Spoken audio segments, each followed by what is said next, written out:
Evening, but we're everyone. just realizing what the mix. It's time to realize really All right, welcome back, you guys. a bit more knowledge that you care about. Now it's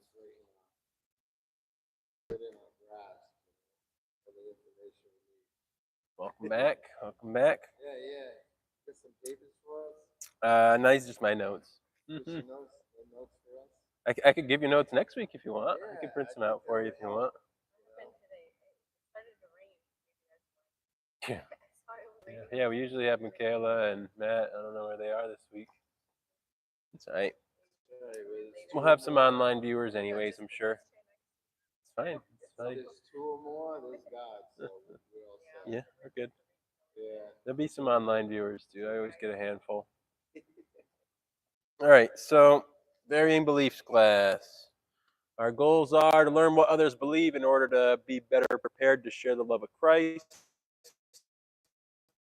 to seek truth by weighing our views against other views against our own, to learn from the other perspectives, to reinforce why we hold our views, and to grow in respect of other people. Um, we're on week 2, so we're going to continue to work on other religions. Yeah, I like that.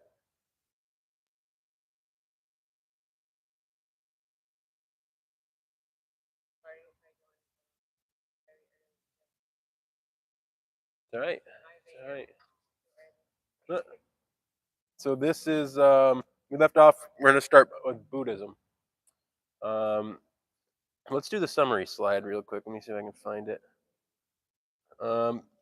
How we look at other religions, at least a framework that I look at is I'm looking for evidence of God, basically, or evidence of whatever they believe being the greatest truth that deserves to be followed. And also, you want historical accuracy and truthfulness. You don't want this thing to be. You don't want to be believing in mythology necessarily. You want to believe something that's grounded in reality, right? Um, and Christianity is the only thing that checks these boxes. If you look at the Old Testament and just Judaism, it's like almost there, but without Christianity, you don't really get everything you need. And no other religion has these things. So we went through Judaism and Islam, and now we're on to Buddhism. All right, that's not Buddha, I don't think. That's just a picture I took online, but it certainly looks Buddhist, so I used that picture. That's doable. Yeah, Buddhism is from India, so it fits. It fits. Um, so Buddhism is really just a philosophy, okay, and they don't believe in any god. So I mean, it's a religion, but it's a philosophy-based religion. Um, they have some texts, but different groups in Buddhism follow different texts. Um, so the historical validity behind the text is pretty weak. Buddha lived in the 6th century BC. So we're talking 2,600 years ago. But his biographies and teachings were written down like 400 to 600 years later. So they're not they're probably not very accurate to reality, or at least maybe just had some basic stories that were handed down over time, but most likely not completely truthful and accurate. You probably have a blend of Buddha's teaching that had been developed for hundreds of years. So Buddhism probably isn't what Buddha taught. It's probably some of what he taught mixed with things that developed for hundreds of years. Um, but they believe in 4 noble truths. One is the truth of suffering. 2 is the cause of suffering is attachments. 3 is the cessation of suffering is to remove attachments. And 4 is that there is a path to cease suffering, and this path is a list of moral actions that they follow. These attachments are viewed as things that we emotionally cling on to. And so the idea is that if you're not, it's almost an idea of selfish things, I guess. If you're not selfish, if you're selfless and make it not about yourself, then you find a way to not have emotional suffering and joy and peace and all that. And there's a lot of that lines up with Christianity and most religions, even at least ones that are concerned with morality. So yeah, there's rings of truth in it. There's some good moral values. that are taught in the religion. But the attachment philosophy does have some holes in it. The idea that suffering is due to attachments isn't really realistic. Um, or clinging to desires, like, yeah, that's true, but it's not the ultimate truth, and it's not the truth of all of reality. Um, and they believe that nirvana, the way to nirvana, is to let go of all desires. So nirvana is their idea of heaven. It's a release from reincarnation. They believe in reincarnation, and so that's kind of the release from it. That's kind Right. Yeah. Yeah. I think you mentioned it last class. Yeah. And they had a different belief system over there as family. Is that right?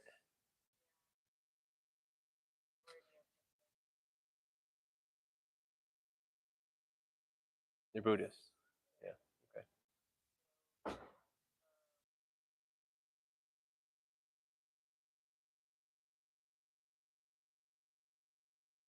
Yeah. Yeah. Well, this class will certainly arm you for it, right? You're armed with knowledge of the historical validity of Christ now, and you have that to work with. Say, like, well, we know Jesus was real. How real was Buddha? We don't really think, probably, but we don't really know if this is what he taught. And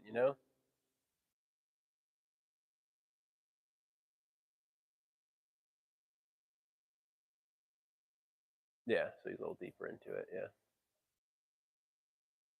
Yeah.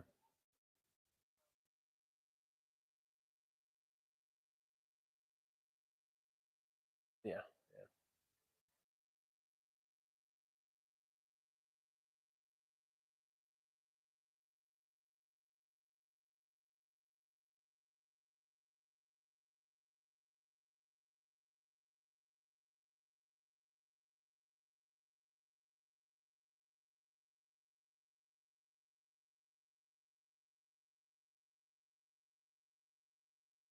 Yeah. Yeah. Yeah.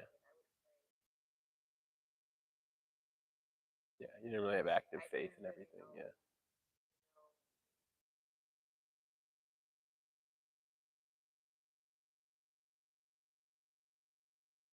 Well,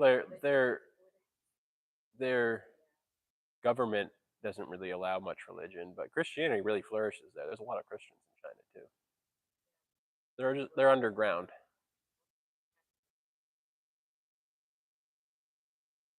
They really shut them down, and a lot of them are underground. They're just not public kind of thing. They can't be public in a lot of ways. So yeah, yeah, and they're probably more lenient on the other religions too. I bet.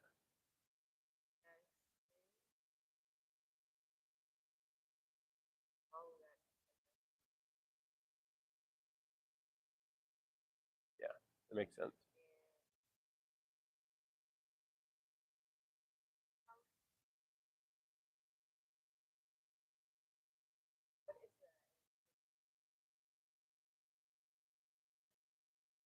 Yeah, yeah, of, yeah, Buddha has the same thing.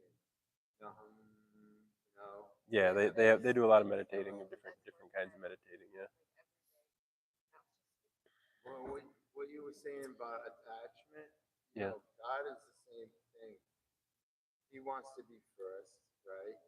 But he says he wants to be first. He's a jealous God.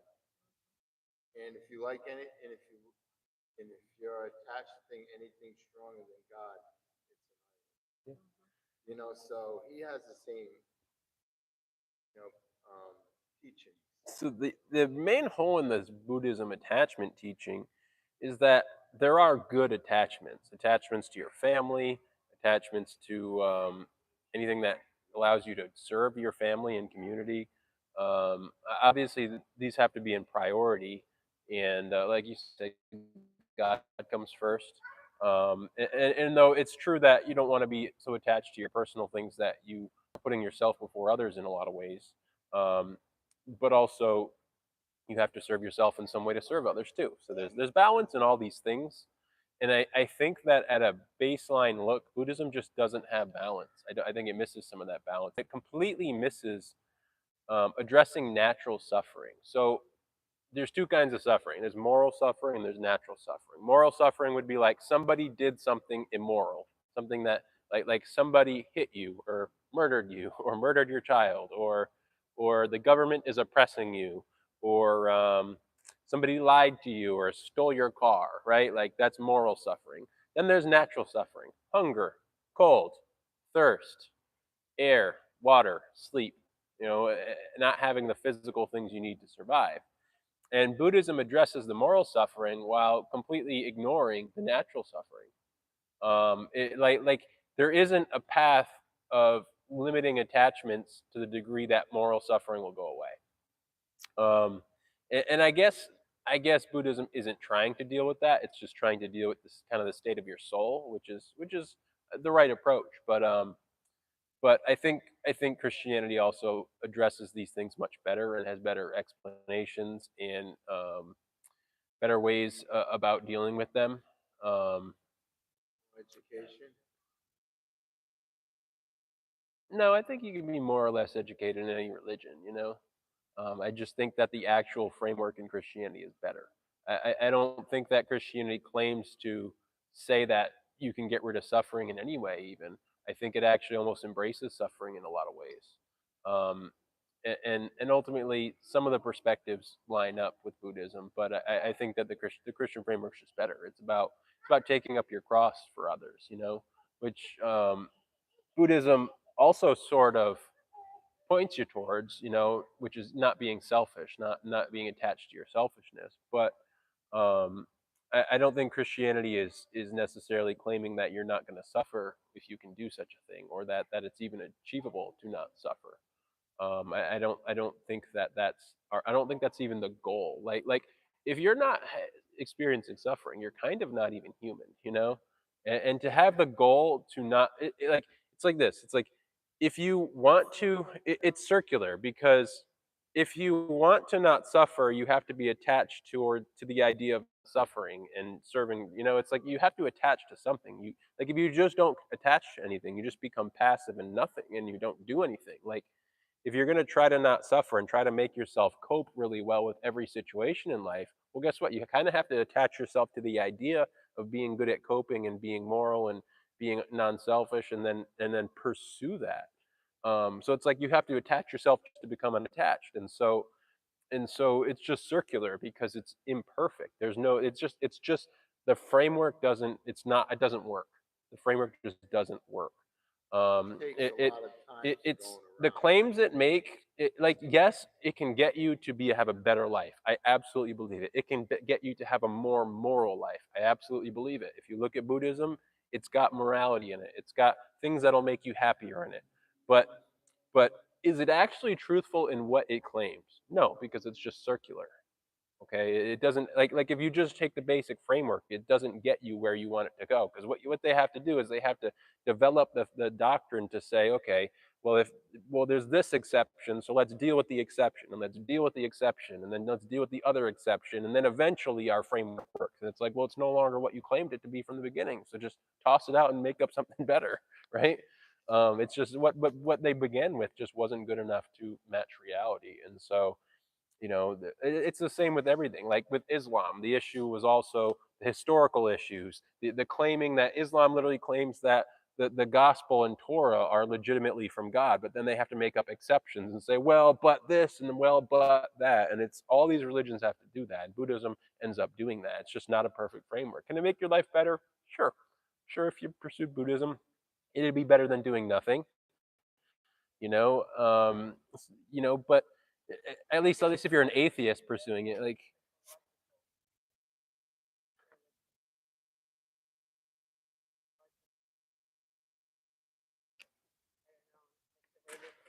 the way they think is it is, yeah. Um, I think you can definitely go too far into anything. I think that especially if you're worshiping demons and other gods, that certainly has a lot of danger. So that's not good. But if they're not worshiping anything else, I think it might be better to be a Buddhist than an atheist in some ways. And as long as they don't get imbalanced, which is obviously possible to be imbalanced. I've heard of Buddhists leaving their children, like because the children are attachments, and it's like no, you don't neglect your children to to think that that's going to bring you to a moral life, because that is literally your greatest responsibility in life right now is your children. Like that's not how you do it. And so obviously you can certainly have a terrible life with it and do completely immoral things, but that's also true of any religion. I'm just kind of talking about the basic framework. Like, yeah, it's probably better than having no moral values, but it's certainly not the greatest truth out there, and it's certainly not worthy of being followed compared to any other religion, especially compared to Christianity.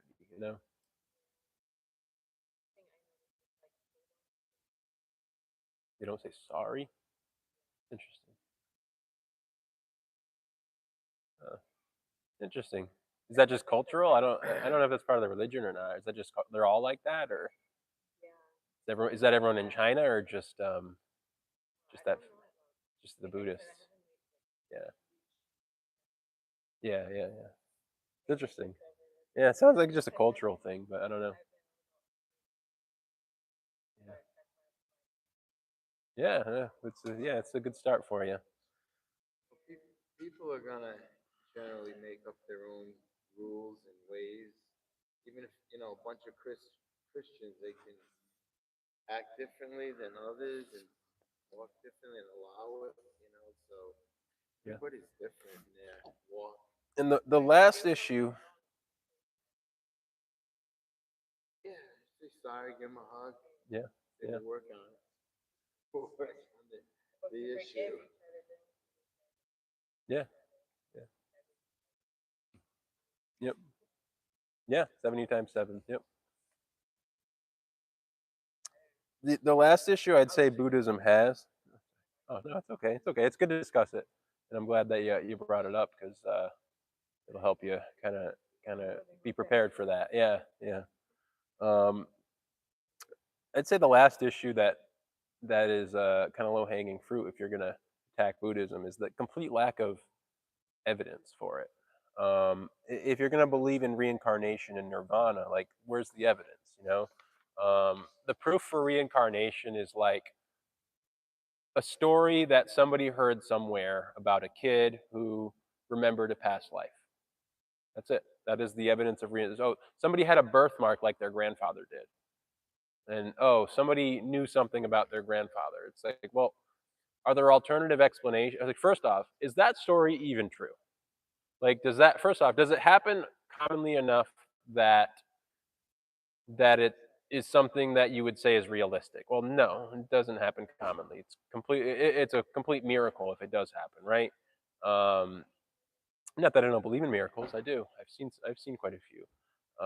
But that would be very odd, and then you'd see the stories are questionable. It's like, does someone have a birthmark of the grandfather? Well, that's easily genetic or something like that. Or it doesn't quite look like what the grandfather's birthmark looked like. Our memories aren't that good. Like, you can see something years later and say it looked like something you saw years ago and convince yourself of that when it's not really true. Memories are literally fake like half the time. Our memories fool us all the time. I have memories from my childhood of the way things looked, and if I explain it to my parents, they go, "Yeah, that's not how that apartment looked at all." Right? So, like, it's just a false memory, and that's very real. Um, so stories from a long time ago, and there's how gossip changes things. That stuff's not evidence. Yeah, like, if you're gonna talk about somebody or some story, the next person who tells that story is gonna tell it different, like the game of telephone, right? So, it's just the documentation's lousy. Um, and so, but with Christianity, like, our documentation is solid. There's no evidence of it changing, right? The Gospels are historically valid. They're unchanged over time. We've got a ton of copies of it going all the way back to the 2nd century without a single shred of evidence. We've got commentary and references to it all the way into the 1st century, without a shred of evidence to say it ever been changed or altered. That's solid documentation. That's realistic. And why do we believe in heaven? Like, why don't we believe in reincarnation? Because there's no evidence of it. When you die, you're dead. Why do we believe in the afterlife? Well, um, people have died and had past life or afterlife experiences, then brought back to life. That's a thing.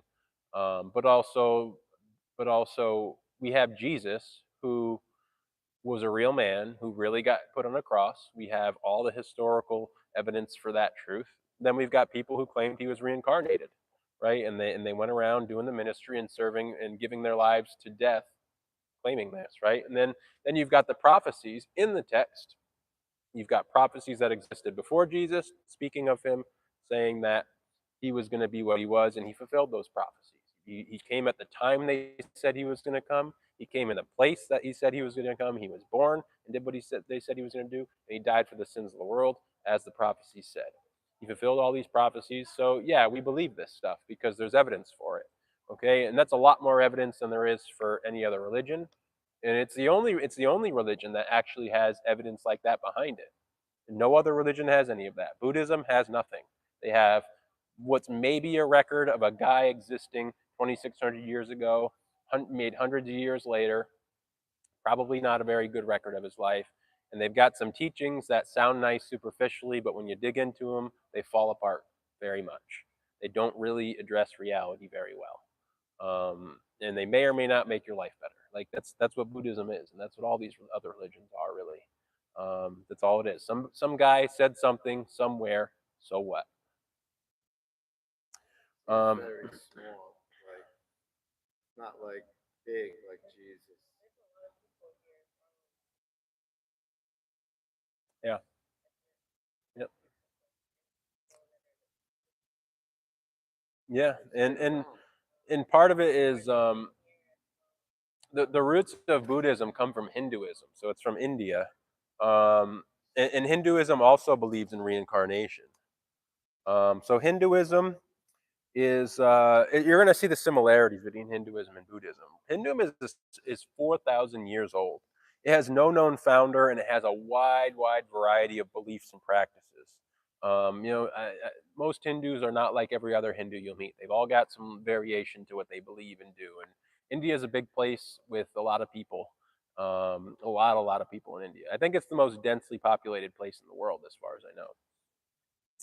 China has a larger population, but I don't know if it's as dense. We're talking people per square mile kind of thing. Density would be people per square mile.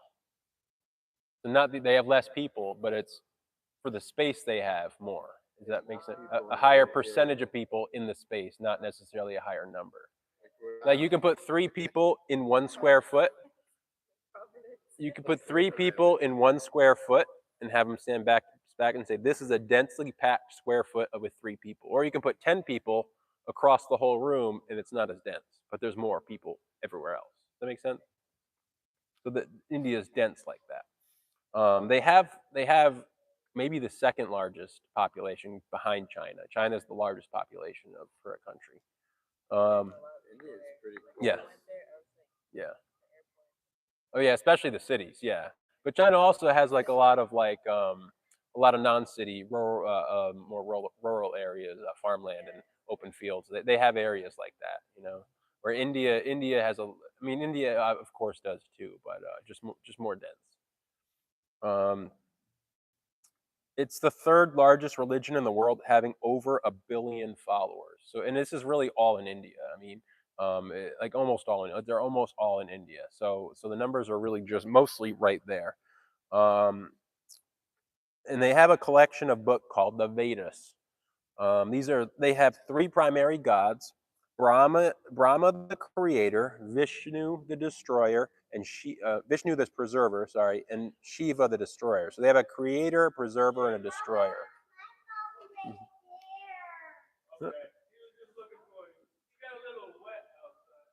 Oh, that's okay.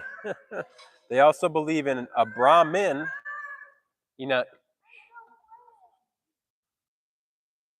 they also believe in a Brahmin, which is an impersonal, universal essence behind everything. And Brahmin sounds much like our God in a way. But they think Brahman is impersonal, and unknowable. And they worship millions of gods. They just kind of, it's kind of like they just made up gods as they went. And there's millions of them now. There's just a ton of them. They don't all know of the same gods or have the same gods. They just have a name for a god, and they pray to that god and give little sacrifices or make little altars for these gods and pray to them. And I don't know. The next one Hindu doesn't always know what the other Hindu's god is. Yeah, because there's a lot of them. It's unorganized.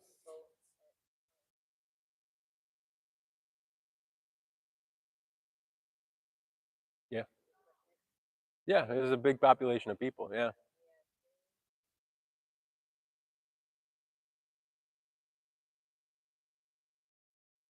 yeah, a lot of gods. Yeah, polytheism. It's many gods. Yep, yep, that's right.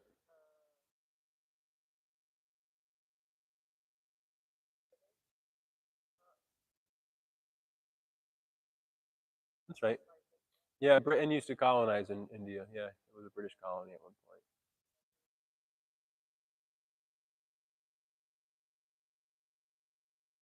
Yep. Yeah, there are some Christians there. Yeah. Oh wow.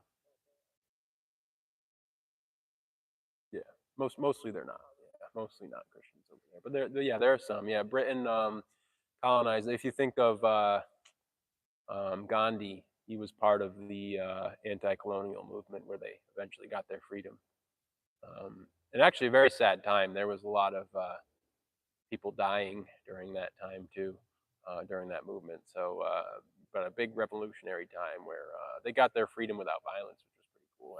At least mostly, but there was still a lot of violence in other ways. In that, when the government kind of started to fall apart, people panicked and hurt one another and fought over territories, and there was not a disorder. So crazy time in history for them. But yeah, that's how. Yeah, yeah. Yeah, especially when you don't have a strong government in countries, you get a lot of chaos. That's why the Bible says, God put governments in place. Like God wants there to be governments because without them, there is complete disorder and chaos. And people are not as good as we think they are. In this society, we're very civilized because we have a strong government and we've been strongly taught morals through our lives. But if you aren't strongly taught Christian morals, the whole West is based on Christian morality. But if you can imagine a world where there's no Christianity, there's not many religions. If there is religions, it's very loose and it's just about sacrificing to get what you want. It's not necessarily about morality. If you can imagine a world like that without a strong government, people just pillage, rape, and kill one another. That's just the way people are. We are really can be that vile and nasty, and we are very blessed to be in the time and place we're in. But if you think of history, I mean, humans can be quite nasty to one another and quite brutal, and yeah, it's even in the Bible you see some of this in the history of the Bible, just going back that far. Not in the New Testament so much, but in the Old Testament, you go back thousands of years. So yeah, that you see some of that. Um, let's see. So they have these multiple gods. They believe in reincarnations, and you can live thousands of lives. And they have an older system of beliefs called the caste system, where you have karma. That's where the word karma comes from. Karma is like you build up good deeds to actually climb the social ladder. Your next life will be better than your previous until eventually you get this moksha, or release or liberation from the cycle of reincarnation. And they kind of have different beliefs about what moksha is. Some people might view it like heaven, and some people might view it like just the end of life kind of thing. And you accomplish this through self realization, wisdom, connecting with gods, karma, yoga, removing attachments, nonviolence, and duties. So that's kind of an overview. And yeah, yoga is about connecting with gods. Yeah, yeah.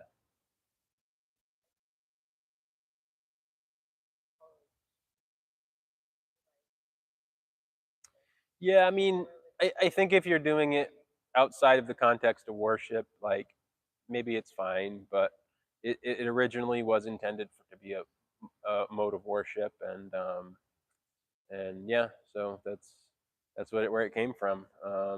I don't mean that. I don't think that means that you can't do the movements to get in shape, and if you like that, maybe, but you definitely want to avoid any religious attachments to it at the very least. Some Christians will say don't do it at all, just in case in case there are issues, and that's good advice too.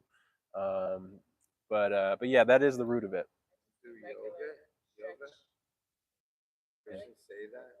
Yeah, some Christians say, "Oh, you can't do yoga because it's because if you're doing those poses, it's a prayer to God. It's a prayer to their gods." And it's like that's like saying that an atheist taking a bath is getting baptized. Like just because you're doing something that another religion does, like just because you're doing something that another religion does doesn't mean that you're doing that religious practice without because your intention isn't there. Like you can't dunk a atheist underwater and say that they're saved and baptized now. It's not how it works. In yoga? Oh, I don't know. But if there's like some kind of chant or prayer they do, I would just obviously you want to avoid that because you don't want to be Yoga is praying to their just gods, obviously. yoga is just getting detached from your stress and Yeah, I reality. mean, if you keep it in your, if in your mind you're just keeping it, it's just a way to stretch and hold isometric muscle movements to stay in shape, and because like yeah, it is challenging to your body, and it does help you stretch and help your core strength and build, keep some muscle mass. That's all good. I never Well, yeah, heard. sure, the instructor can certainly lead you astray. Yeah. Well, if you're doing it in a Buddha class, that's What it different. ultimately comes down to is what's going on in your heart, right? Like in your heart, like if you get baptized, it's a baptism because in your heart you're doing this for God, right? But if an atheist doesn't believe in God, dunks himself underwater, that's not a baptism. The difference is you well, you do have a priest there in a baptism, but the difference is mainly for you, it's what's going on in your heart. So I don't believe that if I'm going to strike a downward dog pose like this, I don't think that I'm praying to a Hindu god by just doing this, by just doing the stretch. Like, yeah, namaste. Yeah, yeah. I think it's something about peace. Something about peace. I want to say. I could be wrong though. Or it's a greeting maybe. But it's something along those lines. Um, but yeah, I think that's a Hindu word maybe. Because I think that Hindu's a language. Um, oh, there's a ton of languages in India, a bunch of them. I want to say there's at least a handful. Yeah. No, yeah, yeah, a lot of English. I mean, that's because they were an English colony. So yeah, that's why English is all over the world because England had dominated the world for a long time. So when you're witnessing to Hindus, you can agree that many gods exist. We believe in many gods. We just don't worship them, right? Like we worship one God. We're technically monotheistic, but so we worship one God, but we actually believe in many gods. We believe that there are angels and demons, and this is what other people might call gods. Paul says there's gods and there's idols. So gods would be somebody's worshiping a demon. There's a demon that's connected with a person in whatever meditative state that person went in. The demon's sending information to. There's information getting through. They're connecting with that demon. Okay, speaking with it in a sense. And then there's idols, which is just you're worshiping a rock, and there's no demon attached to it. There's no god attached to it. You're literally just worshiping a rock like that. A lot of people do that too. Like, yeah, your little talisman rock that looks like a man with a half bird. It's just a rock, and you're just talking to a rock like a crazy person. Like that's an idol.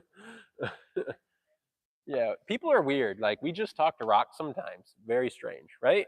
I mean, like, Talk to this stuffed animal. yeah. They need somebody to talk to the dog all the I think time. I think there's also a difference between like you talk to your dog or you talk to a rock thinking that it's going to answer your prayers. Like big difference, right? Well, he's talking. Hey, at least the person's talking. Wilson. You know, well, I'm just saying, people, when they get detached from life, they talk, Yeah, because they're they're lonely. lonely. Yep. At least, you know, who doesn't? Everybody Mhm. talks to God. It's you're talking to yourself again. I'm talking to my buddy upstairs. Mind your own um, business. so in Christianity, we believe God is above all these other gods. He's the creator. He is the center of everything. These the angels and demons. They're just other created beings that we can connect with, and they may or may not have power, and they may or may not even answer our prayers. It doesn't mean they're worthy of our worship. God alone is worthy of our worship. And Jesus proved his superiority through the cross and by fulfilling prophecy. And again, Christianity is the only religion that has that. So we can emphasize historic Jesus, the cross, and that we can know God through Christ, that God is personal and knowable. And through Christ, we can have a strong connection with him. And we can trust Christ because he fulfilled these prophecies and because he died and came back. He went to the afterlife and came back. So we can trust that witness of the afterlife. And they'll happily accept new gods. They'll be like, oh, Jesus, yeah, new God, I'll take him. Add him, throw him in my bucket of other gods and put him next to my rock. But we have to explain that God forbids the worship of other gods, that God's a jealous God. He is the only one worthy of worship, and we can't worship many gods.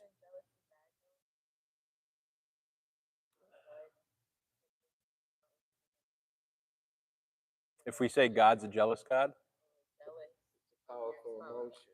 God isn't immoral, so he can't sin. We can. So being a jealous God means that he knows he's worthy of worship, and if you're worshiping other gods, that's wrong. So there's a moral value there. It's like this: God does get angry if you break the rules. Like in other words, he doesn't like it if you do something wrong. That's what it is. If God being angry, God being jealous, it simply means he doesn't like it when you do bad things.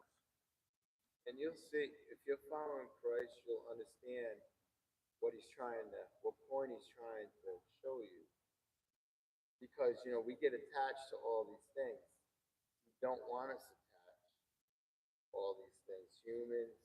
That's why he says, if you can't leave your mother, your sister, your brother, you're not a disciple of mine.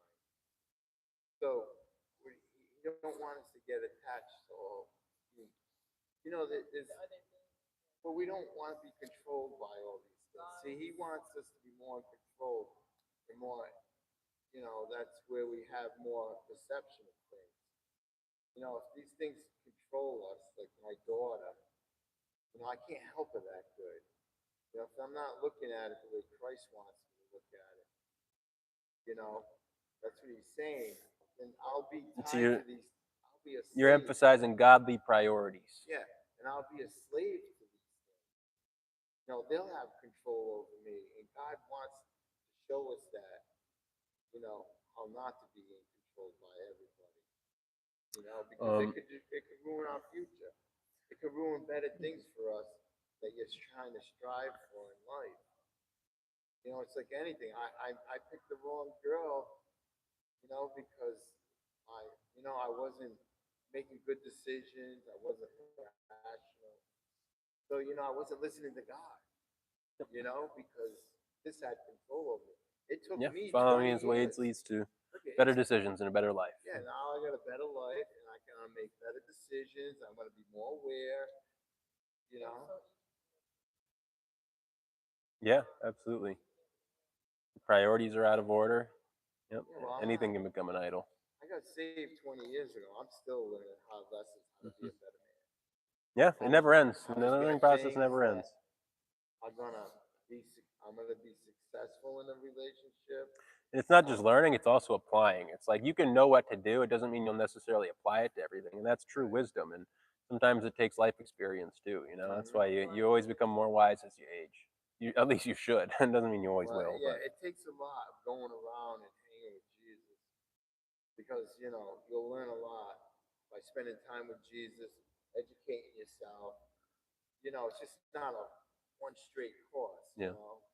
It's a lot of turns and twists. If I was witnessing to a Hindu, I would also emphasize the difference between our salvation and moksha, in that you're not just trying to leave reincarnation, you're actually trying to go to heaven and have the best type of existence you can. And that you don't have to be reincarnated. Like first off, there's no evidence that's even real, but like we have one life and we get to go to heaven at the end of it. Like that's a heck of a lot better of a system. And we also have, we had Jesus here saying it, right? So those are the things you definitely want to emphasize with them: is the historical validity, the moral issues that they have in their religion, and the difference between our God and their gods. And then in the East, you've also got some other, like, there's just kind of some random philosophies in the East. Things like a lot of them follow like a natural order of life. There's Sikhism, which is monotheistic, but it's kind of a one size fits all kind of loose, like everybody's right in their own way kind of thing. But then you got all the so like Taoism, Confucianism, Shintoism, which are non-theistic philosophies. Like these are just like they followed a philosopher, huh?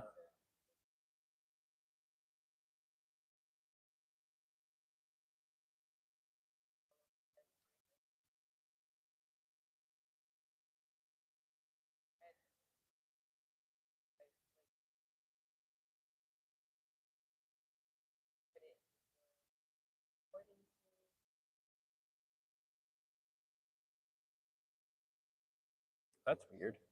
Yes, a lot of religions have a lot of feng shui. Oh yeah, yeah. It's their laws, it's the way they Yep. set up.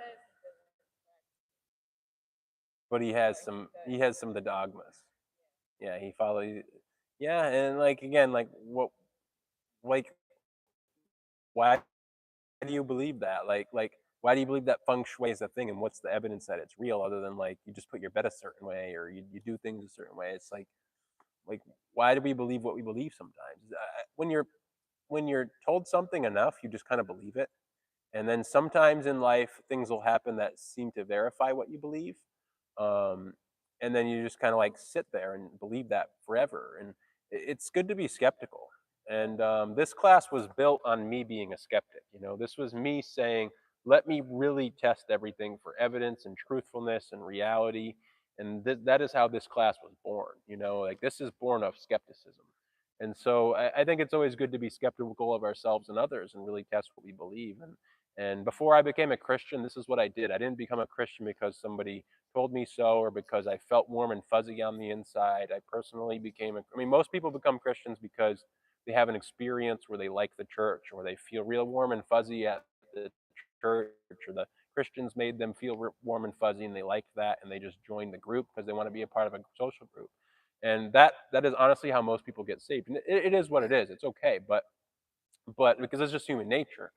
But personally, I'm not like that. I'm just excessively logical and not emotional, and at least compared to other people.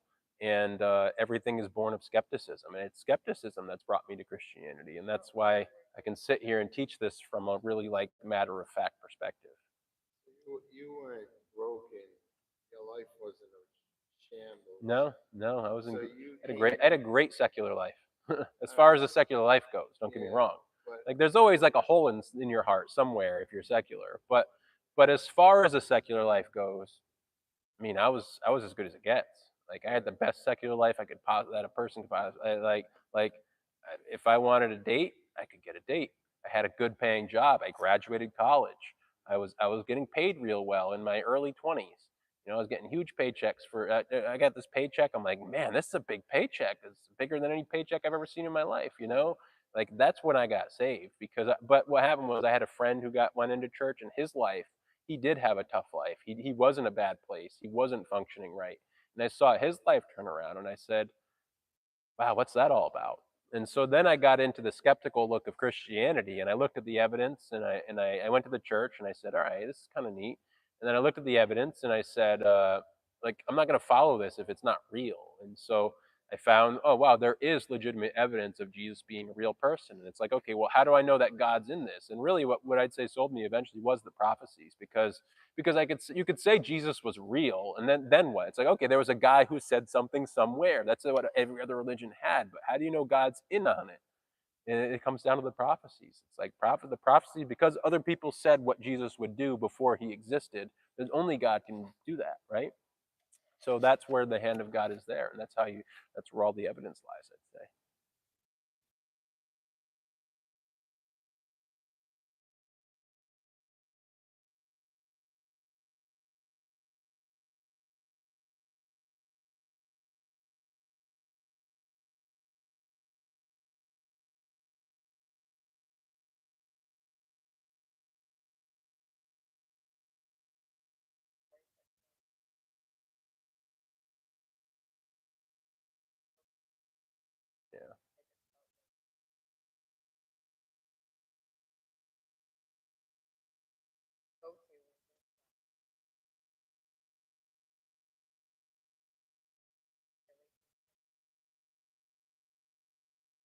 It's hard on kids to go through a divorce. Very hard. Yeah, it was an ugly one, huh? Yeah, your mind is, very, vulnerable to all these hurts, these pains, and the lack of understanding. You're young, so I mean, it comes at a price. You need it.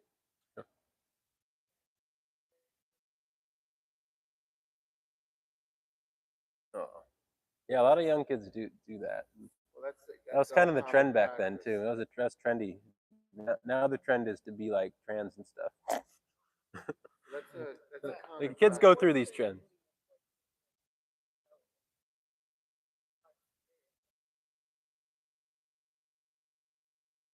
Yeah.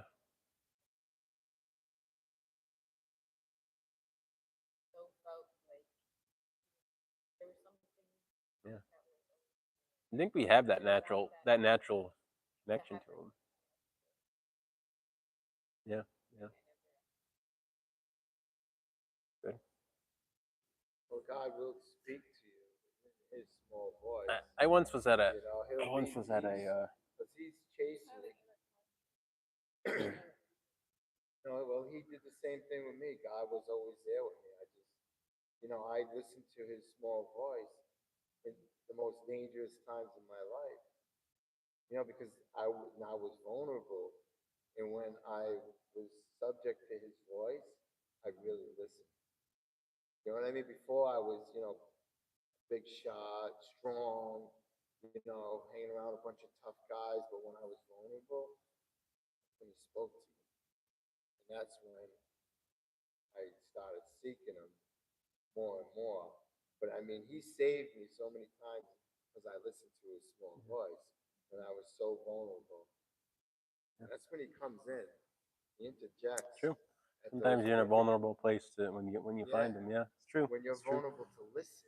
See? Well, that's what people need to open up sometimes. Yeah. For me, I was open to it when I found my friend had this dramatic change in his life, but I wasn't open to it if it wasn't going to check out as realistic. But yeah, a lot of people find God in a low and broken place, and that's biblical. That Jesus says, he calls on the brokenhearted to come to him, and that's part of the purpose of God. He's to be there for you when you're broken. So it's a wonderful thing. And He said When He'd you never when you leave. witness to these other religions, I um, gotta go to the next. yeah, go ahead. The one good thing to start with, huh, one good thing to start with is common ground when you witness to people. Um, they believe in the golden rule. A lot of these. Do you know what the golden rule is? Oh, that's to treat others the way you want to be treated. That's like the golden rule. Yeah, yeah. That's I don't know. They taught us that in preschool. Like I learned that as a very little kid, and a lot of little kids get taught that. Like you got to treat others the way you want to be treated. It's actually a biblical view, but a lot of religions have that idea in it. So a lot of religions have that kind of moral idea of like you have to treat others as well as you treat yourself. So some of these philosophies have that idea. Of course not. No, we don't follow through with it. Not at all. And this can lead to objective morality. The idea of objective morality. Um, Objective morality is there is morals that are unbreakable. That's the idea, and that comes from God. Because if it doesn't come from God, then morality is just you believe your morality and I believe my morality. So if you're talking to people who don't have a God, even Buddhists, even if you have family who's Buddhist, right? You could say, well, where does morality come from, and is it real? It's like if there's no God, there's no morality. It's only I can do this thing, and you might think it's wrong, but I think it's right. Therefore, it's moral to me and not moral to you, and there is no morality, right? Morality is just subjective. But if there is a God, morality is real. There is a right and wrong, and there is a right and wrong thing to choose. Now, obviously, some choices in life have gray areas. There's shades of right and shades of wrong in our decisions sometimes, and it is what it is. But there are certainly things that are definitely moral and definitely immoral, like murder, right? And murder is not self-defense, right? Self-defense is self-defense. Murder is killing somebody who didn't need to be killed, who was, yeah, hitting your brother on the head with a rock because you were jealous of him. That's murder. Or shooting somebody because you wanted their wallet is murder, right? Like self-defense is different, but objectively wrong, always wrong in every single case, no matter what. Hate is, I mean, if you hate evil, that's okay. But if you hate somebody else because of what they believe or how they look or just what they said, like that's, yeah, that's it's wrong. I mean, you can hate what they said, but yeah, you shouldn't hate people because it's not the right way to be. Like, because here's the thing, it doesn't do you any good. Like, it's only good to hate things that are evil, right? And if you're not doing that, then but people are made in the image of God. They have good and evil. So you shouldn't hate people. You should try to save people. And if they're doing wrong and even wronging you, you should lovingly try to save them and change them and help them be better. That's the right thing to do. And if you just hate the person, then you're not capable of doing that properly. So yeah, Yeah, it's hate can unforgiveness. be You sin. got unforgiveness if you hate. They'll also, a lot of these religions will acknowledge an impersonal creative force. But, and this applies to Buddhism and Hinduism too, where you want to emphasize that God is personal, meaning that he's a person and you can talk to him and have a relationship with him, rather than him just being like a force that exists that like keeps everything alive. Like, no, he's personal. You can have a relationship with him. And here's how we know it. He created the universe upon his own initiative with no influencing factors. He decided to create the universe, right? He made a decision to do that. He answers prayers. He gives us revelation and knowledge. He reveals himself through his word, signs, healings, prophecies, and miracles. We feel connected to him, and we feel his love, and we see his love in Christ. So we can be assured that God is personal, and he wants a personal relationship with us. He's called us into a relationship with him. So that kind of covers the East. And then we'll kind of go into atheism, which is more of a Western idea, I'd say. There's being not religious, and then there's being atheistic. These are two different things, right?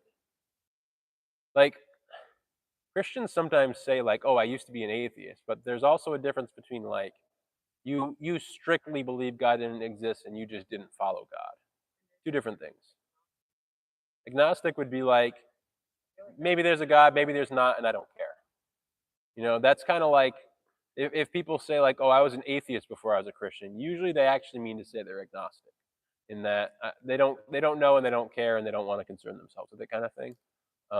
That's just kind of loosely secular. Where atheism is more of a dogmatic mindset with a framework and a set of beliefs, and they strictly believe God definitely doesn't exist. They believe there is no God. That is they'd say, I believe there is no God. They wouldn't even word it, I believe God doesn't exist. They would say, I believe there's no God. Because people like to play with words, and that's just the way they do it, because people like to be tricky with words. That is great. It's just a white screen, really, yeah. Right. Let's see if I might be able to dim it. Hold on. Yeah. Right here it is. There we go. Yeah, but it doesn't turn the one on the TV. There we go. That's better, huh? No, it's the same. Only on your computer. Yeah, it really didn't change much on the TV, huh? You'd have to do it right on the TV. Yeah, it didn't do much. Oh, all right. Um, yeah, it's just white. It's just white light coming through. Here, oh, that's no better. That one better? Yeah, that's a little. So Yeah. I would say the basic arguments for God's existence are rooted in cause and effect. Like, the universe had a beginning, and that beginning is outside of time, space, and matter, right? So time, space, and matter is our universe. Whatever started that was outside of that. So it's something that doesn't have time, space, or matter, right? and it's something that suddenly decided to create everything, or cause the creation of everything, right? It holds life together, and I'd say it even had a purpose of creating life. It made a universe fit for life specifically. If you change the laws of physics, we don't have life. So this thing, whatever this was outside of time, space, and matter, made the universe fit for life. Okay, and these there's physical qualities like the strength of gravity and the conditions for star formations, things like that make life fit. And even atheists like Dr. Hawking claim that precision. Huh? Yeah, the late.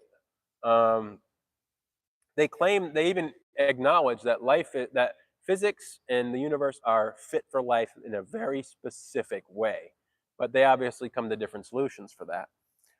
Some atheists will even claim that we live in a simulation, like an alien simulation or a futuristic computer simulation. And you know of Dr. Neil deGrasse Tyson, the space guy. He's got a very prominent voice that narrates a lot of things. Um,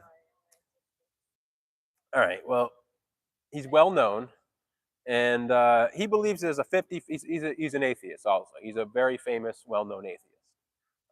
He believes that it's a 50-50 possibility that we live in a simulation. So in other words, they look at the evidence of this place being so fit for life, and they look at the way physics works and quantum physics and things like that. And they say, maybe we're created in a computer or something like that, and which seems silly.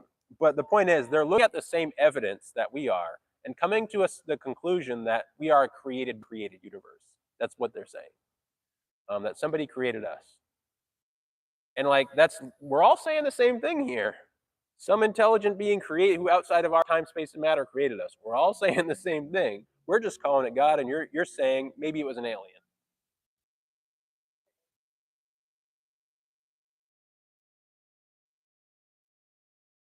Yeah. I would think that there would be better proof of aliens if like that it wouldn't just be some, Navy pilot with a fuzzy image of something somewhere, that has it. It's like or that there's like you'd think that there would be like a fallen craft that somebody found, or and I just don't believe that every government on planet Earth has covered it up to the degree that nobody's really got any real evidence. A little unbelievable. What?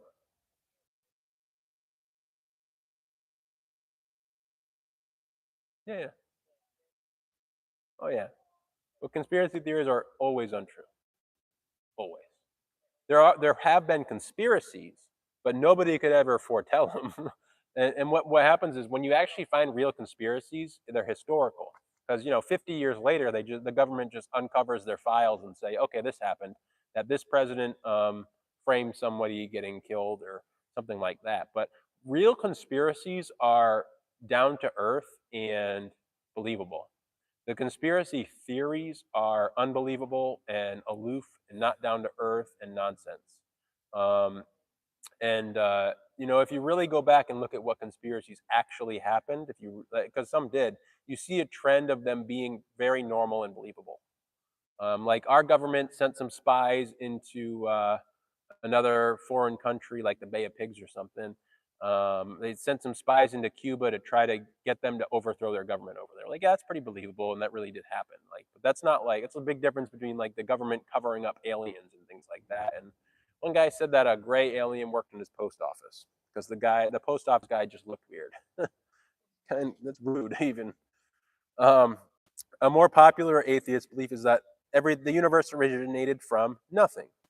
But the Bible also claims that God created everything out of nothing. So that again, like we're kind of in agreement there, right? Just kind of funny.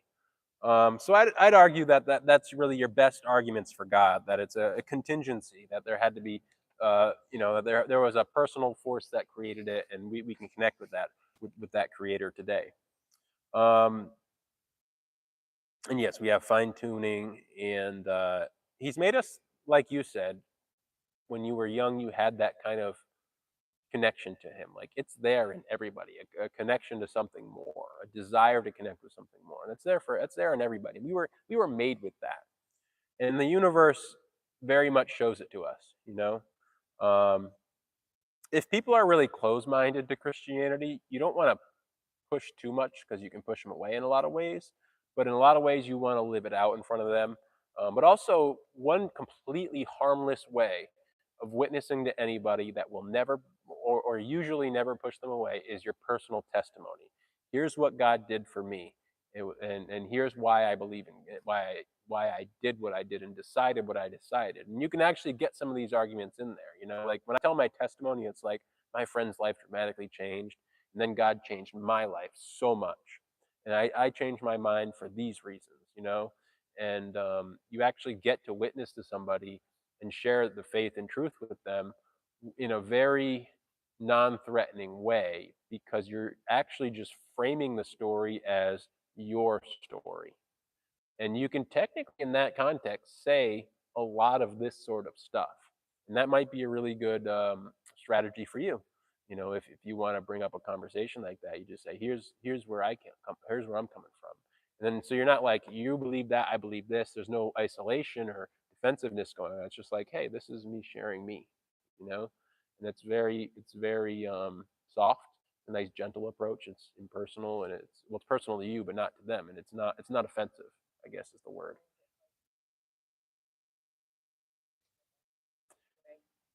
Yeah. Well, it's good to talk about it, but one thing if you're having a hard time saying it is you can practice it. Stand in front of a mirror and tell your story.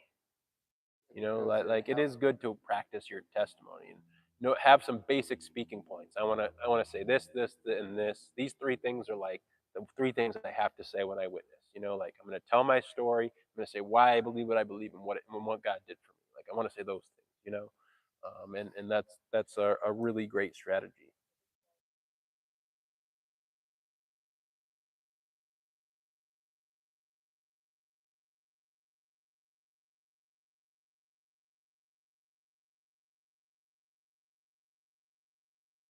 Very different framework. Yeah, you're going down to basics a lot of time too.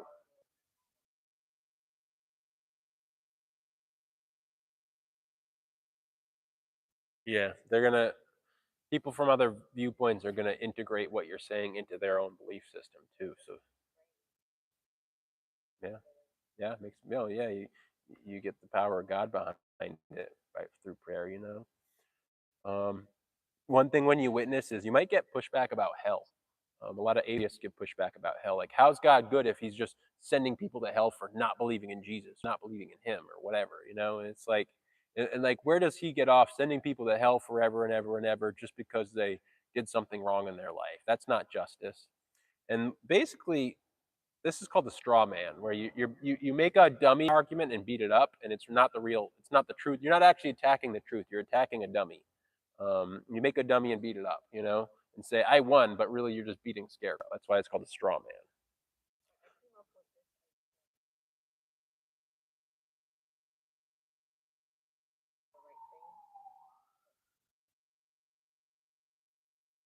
Yeah, how you say it matters. Yeah, matters a lot.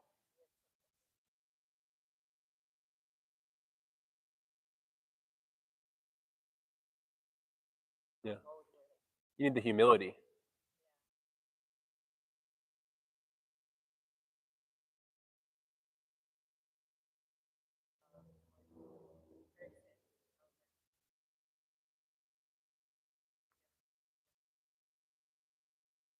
Yeah, yeah, yeah. You definitely want to express that as you go through it. Yeah, yeah, absolutely, absolutely. Um, so if someone pushes back about hell, the thing that the way to respond is no, no, hell is just. It's not unfair. Hell is never unfair. If someone ends up in hell, they're gonna look around and be like, yeah, this is about what I deserve. This is exactly what I got, what I deserved here, and this is what it is. You know, that's hell. Hell is getting what you deserve. Heaven is getting better than what you deserve. That's the difference. You either get what you deserve or you get better than what you deserve. That's the difference between heaven and hell. And so there's no room for like God is just and fair. He part of his personality, part of the way we define God, we define him as being a just being. So hell, whatever you believe hell is, and however you perceive it may be, um, I don't think the Bible's super clear on what hell's going to look like, other than that there is judgment there, and it's a judgment for what? For your sins. So yeah, the evil you've done will catch up to you one way or another. But no matter what, it's fair and just. And I don't think anyone's going to go to hell and say this is worse than what I deserve. And if they are, they're lying, because it will never be worse than what they deserve. Okay. Um, so there's no room for that. Just if they say hell's unfair, you just say no, that's not what we believe, because we believe God is just. And if God is just, then hell is never unfair ever. So it's a straw man because it's an inaccurate argument. And we'll just do one last slide. One of the things that hell is that if you're lazy, that you'll be in a place that you will be working all the time, being busy. You know, these are some of the things I've heard what hell is. I don't know. If That's you're lazy, you are. You know, honestly, I think that you're in a place where you don't need to necessarily eat and sleep. Probably, you're kind of, you don't necessarily have the attachments to food and shelter that we do.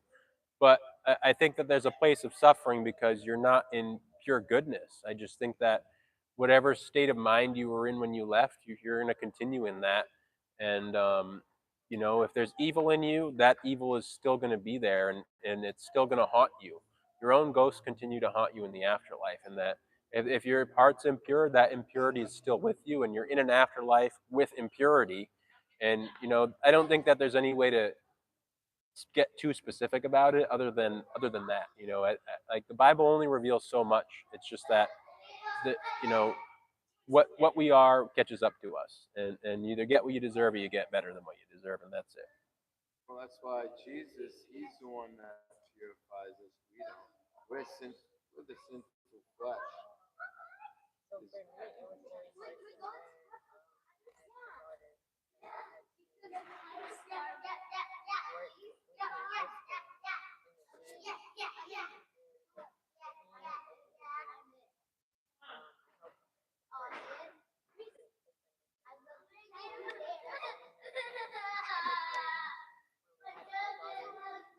can't hear you. Sorry. Yeah, they're not. It was only my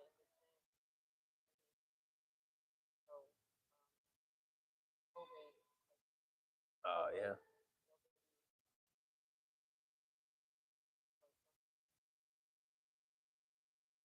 I did work. Yeah. Took care of a lot of COVID patients during COVID. Yeah. Yep, I saw people die.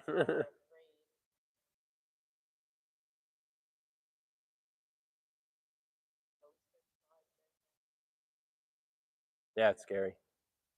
Scary for a lot of people.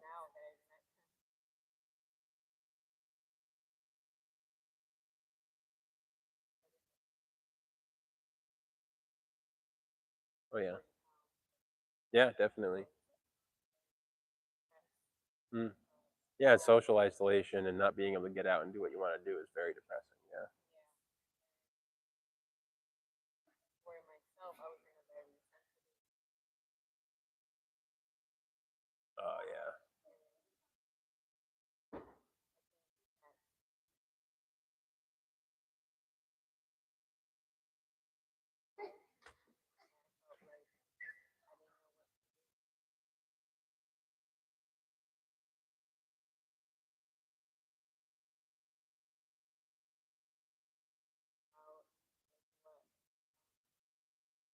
but as well, I think that I was a bit afraid when others, Yeah. new mom, A lot of new moms are nervous a about lot of it. Yeah. people cares, Mm. like their good advice. There's a lot of bad advice out there for sure. I found when I came into the church, people's advice was significantly better than the rest of the world's advice. Significantly better. Not necessarily like health claims and stuff, because there's a lot of myths in health and stuff like that. But like I'm talking like lifestyle things, like wait to get married and don't have kids till you're way older, and stuff like that is just bad. That's bad advice, honestly.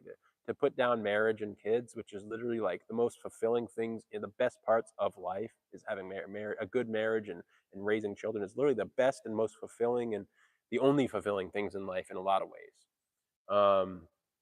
And like that's good advice to build those things up as good and valuable. And I found that outside the church, the world really puts those things down. And I just noticed a big change in the advice.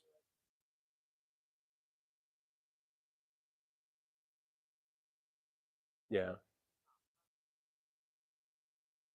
I have to teach him like what to do. yeah. It's a hard time to start a business. Baby. Yeah, It was a There's very a lot of stress. stressful. That's life, though. yeah, That's yeah. life. That's life. You know, that's how you learn through those adversity, adverse times. Yeah. I mean, you're not sure. You start out something and you start learning. You go. That time we have a lot of